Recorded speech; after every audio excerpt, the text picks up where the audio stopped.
Salah satu teknik untuk anak-anak tangani tekanan atau stres bila pulang semula ke sekolah adalah dengan mengatur atau susun masa dengan bijak.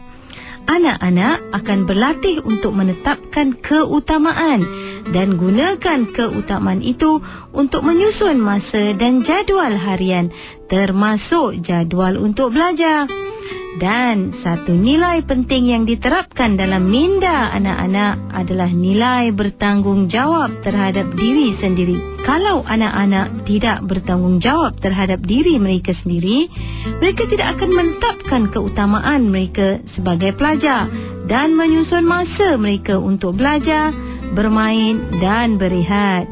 Anak-anak akan kenal pasti waktu-waktu bilakah yang mereka ini lebih segar dan produktif, dan bagaimana pula mengatasi kelemahan yang mereka hadapi di waktu-waktu lain. Contohnya, bagaimana mengatasi ngantuk sewaktu di bilik darjah. Dan juga apakah yang harus anak-anak lakukan apabila pulang dari sekolah setelah penat dengan kegiatan luar darjah atau CCA agar mereka dapat mengulang kaji dengan berkesan di rumah.